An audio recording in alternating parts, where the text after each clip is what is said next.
quand vous suivez Christ, il y a beaucoup de privilèges que vous obtenez que le reste des gens n'obtiendront pas. Mais il y a aussi quelques sacrifices que nous aurons besoin de faire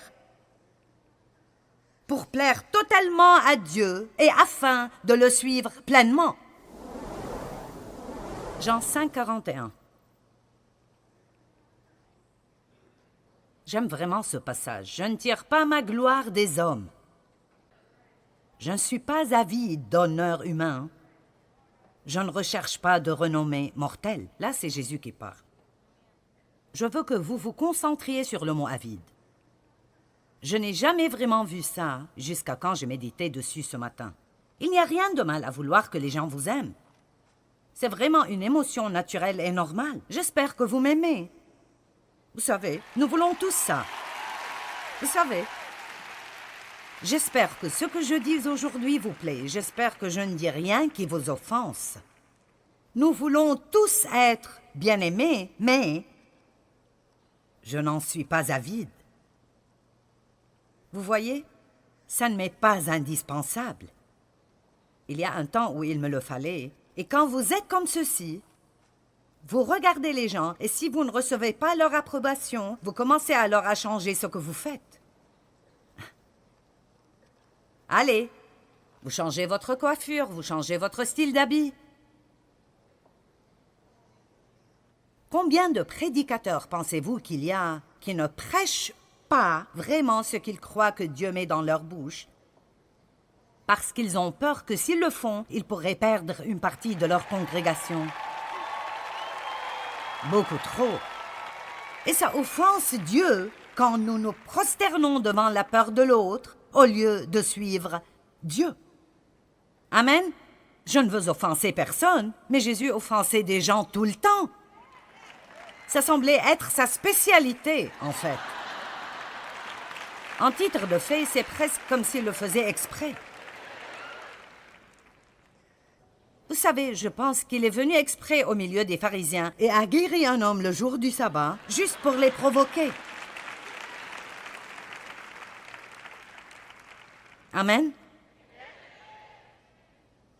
Alors vous savez, j'essaie toujours de comprendre exactement ce que Dieu essayait de faire avec moi, mais je pense que je suis juste assez unique et assez hardi pour que... Eh bien, vous savez, me voici, faites avec ou faites tout ce que vous voulez. Mais vous savez, c'est ainsi. Vous savez, je ne pense pas qu'il y ait quelque chose qui m'émerveille plus que les personnes que Dieu utilise. Ça me fait juste vouloir rire et parfois pleurer.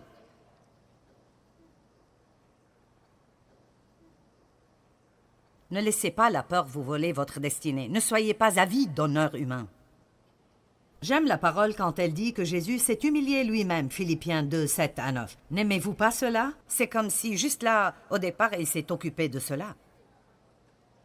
Je veux que vous pensiez avec moi ce soir. Est-ce que vous vivez pour plaire à Dieu chaque jour? C'est ce que ça veut dire d'être chrétien, que nous vivons pour lui. Que nous vivons pour lui. Ça ne veut pas dire que nous avons une croix autour du cou et adhérons à une dénomination. Ça veut dire que nous suivons Jésus. Jésus a dit, si quelqu'un veut marcher à ma suite, qu'il se charge de sa croix et qu'il me suive. Et peut-être que cette croix est de ne pas être aussi populaire dans le monde que vous ne l'étiez. Mais vous savez, si vous perdez 10 amis, Dieu vous en donnera 10 000 à un autre moment de votre vie.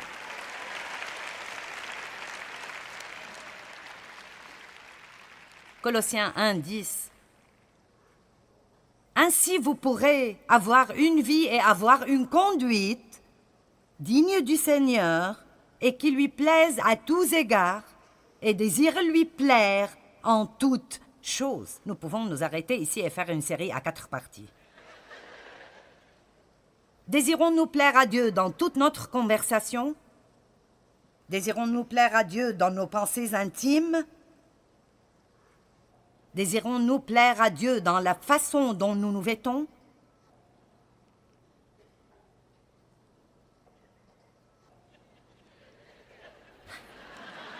Vous regardez autour de vous comme...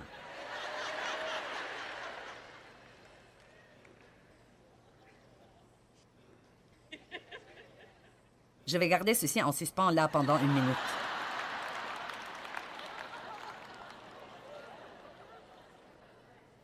Eh bien, tout le monde le fait. Regardez-moi, vous n'êtes pas tout le monde.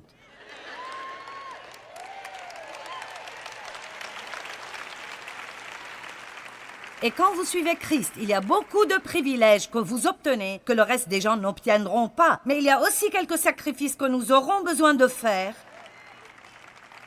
pour plaire totalement à Dieu et afin de le suivre pleinement. Amen. Donc je laisserai ceci avec vous comme devoir.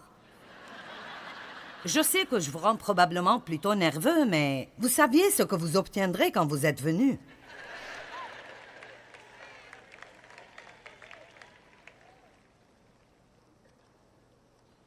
Pour marcher, vivre et vous conduire d'une manière digne du Seigneur et lui être entièrement agréable et désirant lui plaire en toutes choses. 1 Thessaloniciens chapitre 2, verset 4. Mais selon que Dieu nous a jugés dignes de nous confier la bonne nouvelle, l'Évangile, ainsi nous parlons, non comme pour plaire à des hommes, mais pour plaire à Dieu. Je dois vous dire qu'autant que je peux, quand je monte sur cette plateforme, je crois que je dis tout ce que Dieu met dans ma bouche. Et probablement c'est pour cela que c'est un peu comme... Vous voyez, c'est vraiment triste quand nous y réfléchissons vraiment, que nous pouvons être ici et dire « Je sais que je fais des choses qui ne plaisent pas à Dieu. »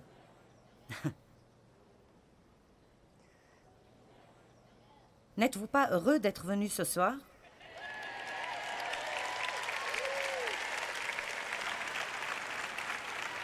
Parce que vous voyez, écoutez bien, la raison pour laquelle je peux dire ceci est parce que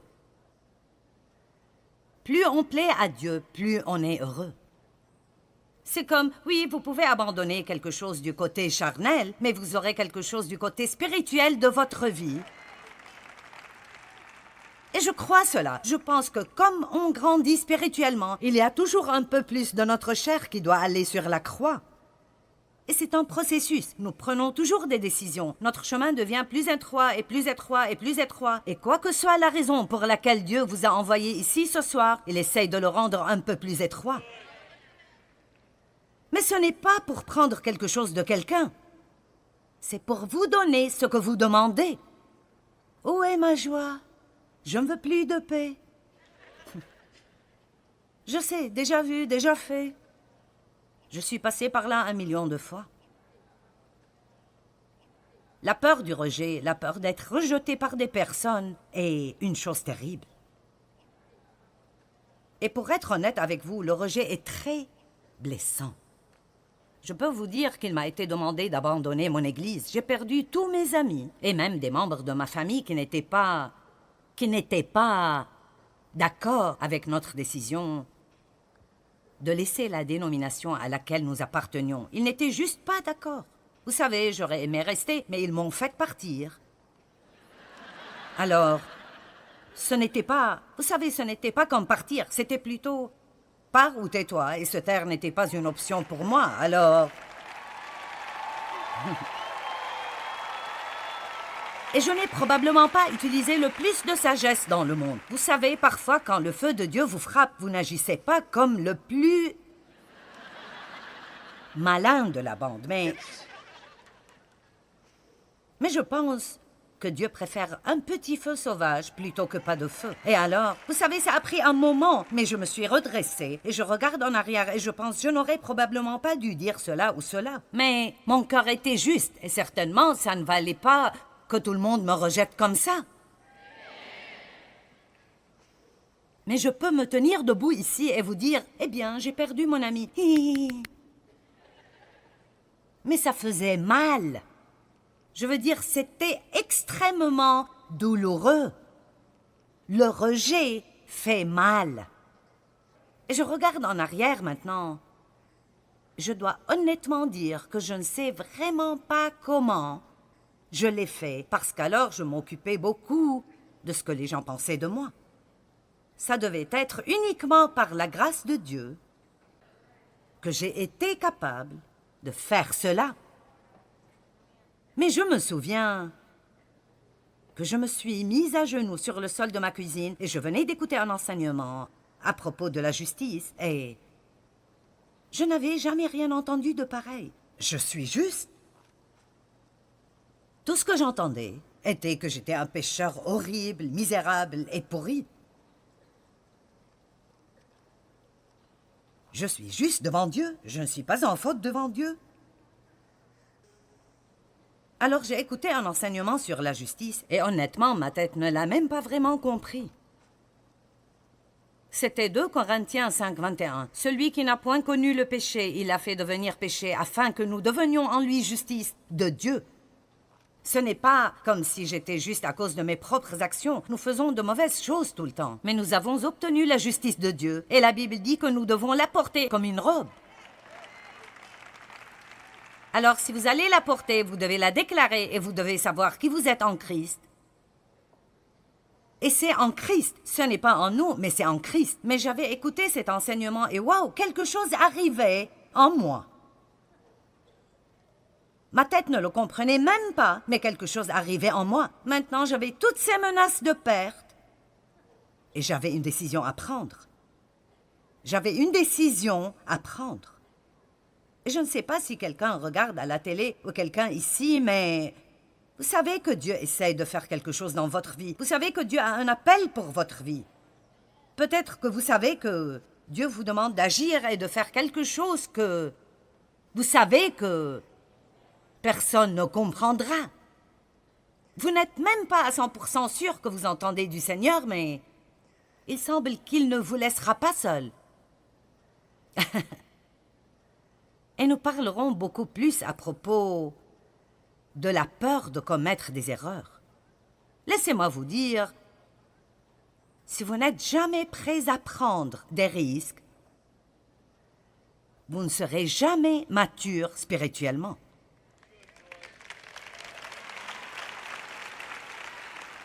Je prenais vraiment des risques et j'étais très vulnérable.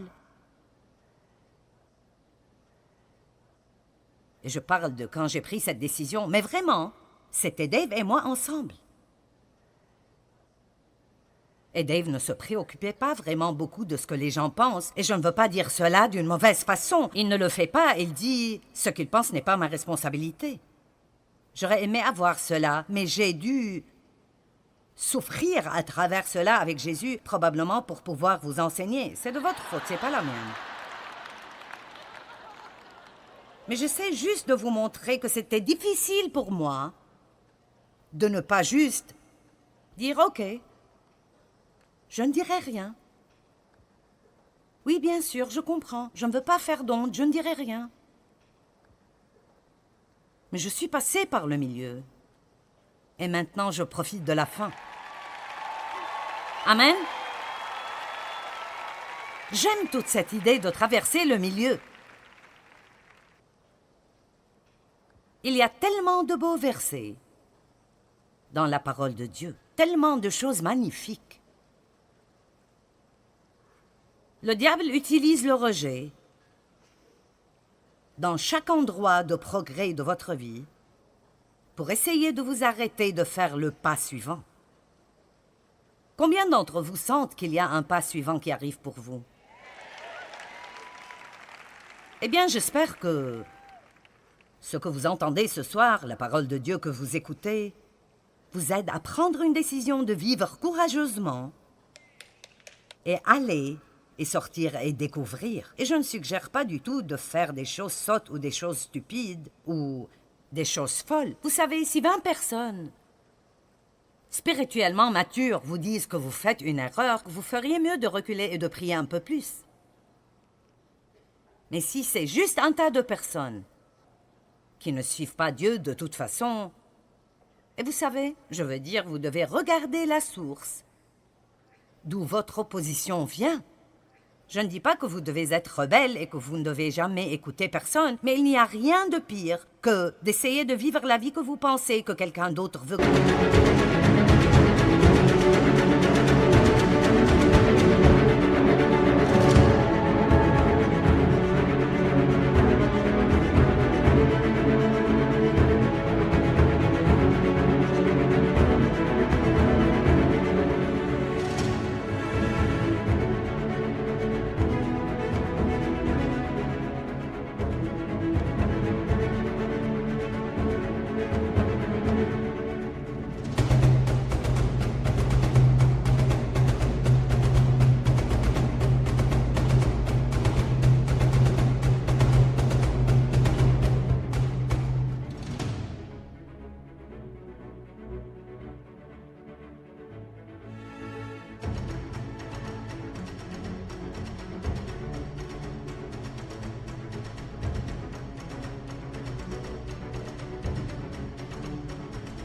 que vous viviez.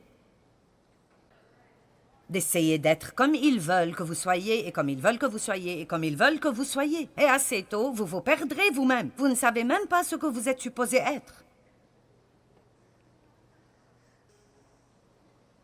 Faire des choses difficiles est bon pour nous. Ça l'est vraiment. Ne pensez pas que si quelque chose est dur, ça veut dire que vous ne devez pas le faire. Dieu met des choses difficiles sur notre chemin exprès. Et la Bible dit dans Ésaïe 41, « Je te fortifierai en face des difficultés. » Regardons Ésaïe 41, 10. Qu'est-ce que votre bébé voudrait mâchonner quand il fait ses dents? Quelque chose de dur. Qu'est-ce que votre chiot voudrait mâchonner quand il fait ses dents? Nous sommes en train de nous faire des dents spirituelles et nous devons le faire sur des choses dures. Des choses difficiles. Amen? Où en étais-je? Ésaïe 41, 10.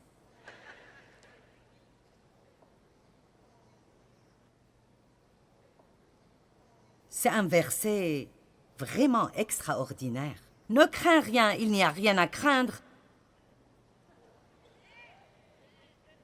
car je suis avec toi. C'est la seule raison que Dieu donne pour ne pas vivre dans la peur. Je suis avec toi. Ne promène pas des regards inquiets, car je suis ton Dieu. Je te fortifierai en face des difficultés. Je te fortifierai en face des difficultés. Je te fortifierai en face des difficultés. Vous savez ce que cela signifie? Des choses qui sont vraiment difficiles pour vous maintenant ne vous gêneront plus du tout dans 5 ans. Je veux dire, elles ne vous gêneront pas du tout. Mais elles continueront à vous déranger dans 5 ans si vous les fuyez maintenant. Alors ça dépend. Voulez-vous être le même que vous êtes aujourd'hui dans 5 ans? Ou voulez-vous passer à travers cela avec Dieu? Vivre un peu d'une façon risquée. C'est bon pour nous de prendre des risques parce que c'est la seule façon pour nous de découvrir ce que Dieu ferait pour nous et ce qu'il ne ferait pas. J'ai commencé à agir. J'ai quitté mon travail quand j'ai senti que Dieu me disait de commencer.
Ce ministère. Et au fait, j'avais 42 ans quand j'ai commencé ce ministère et j'avais 3 adolescents et un bébé. Alors s'il vous plaît, ne me dites pas que vous ne pouvez rien faire pour Dieu parce que vous êtes trop vieux ou vous avez trop d'enfants ou... Vous savez, laissez-moi vous dire quelque chose. La passion pour Dieu vous conduira à faire des choses folles. Amen. Mais j'ai découvert que Dieu serait mon support. J'ai découvert que Dieu m'ouvrirait les portes. J'ai découvert que Dieu remplacera ces amis que j'ai perdus parce que j'ai pris des risques. J'ai découvert que oui, c'est possible que je me sois trompée et que peut-être Dieu n'agirait pas du tout. Mais il n'y a pas d'endroit pire pour vivre que de vivre dans cette région grise, dans la zone sauve. N'ayez pas peur, il n'y a rien à craindre. Maintenant, pour finir, ce soir, je vous lirai 4 versets. Je ne vous lirai pas ces versets, en fait, nous les regarderons ensemble. Et je crois en Dieu, comme nous regardons ceci, quelque chose arrivera dans votre cœur qui vous aidera à prendre une décision, que Dieu est plus grand que n'importe quelle personne que vous connaissez. Et si Dieu est pour vous, et il l'est, j'ai dit qu'il l'est.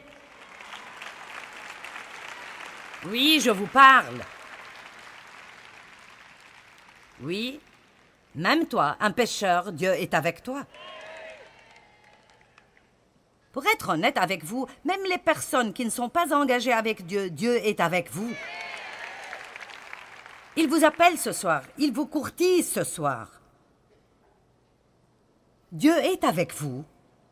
Et si Dieu est pour moi, qui peut être contre moi? Si Dieu est pour moi, qui craindrais-je? Maintenant, regardons ceci, Romains 8, 31 et 32. Maintenant, la parole de Dieu a la force de vous libérer si vous la recevez avec un esprit d'humilité.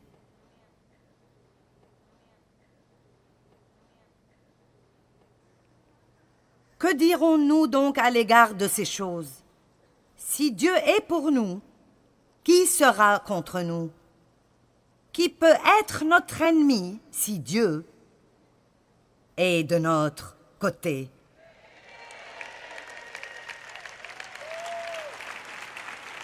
Psaume 118, 6. L'Éternel est pour moi, je ne crains rien. Que peuvent me faire des hommes? Je veux dire, pensez-y vraiment. Je veux dire, j'ai écrit, d'accord, que peuvent faire les hommes? Ils peuvent parler de moi. Ils peuvent penser de mauvaises choses de moi. Je veux dire, les gens pensent de mauvaises choses de vous tout le temps, de toute façon. Alors, vous savez. Ils peuvent me rejeter. Ils peuvent dire qu'ils ne veulent pas être mes amis. Ils peuvent ne pas m'inviter à une fête. Peut-être que c'est mon patron qui ne m'aime pas. Il peut ne pas me donner de promotion ou d'augmentation. Vous dites, eh bien, et s'ils me font du mal? Et si quelqu'un me tue même? Il y a un verset où Dieu dit que vous feriez mieux de ne pas craindre les personnes qui peuvent tuer votre corps. Mais il faut craindre celui qui est responsable de votre éternité. Amen. Nous ne faisons pas beaucoup face à cela ici dans ce pays, l'idée de mourir pour votre foi, mais ça arrive partout tout autour du monde. Et franchement, nous, dans le monde ouest, nous ferions mieux de nous endurcir. Je pense que nous allons devoir prendre position très bientôt.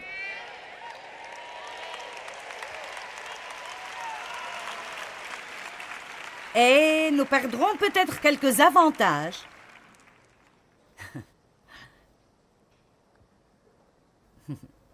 Si nous le faisons. Nous devons commencer à prendre ces décisions maintenant.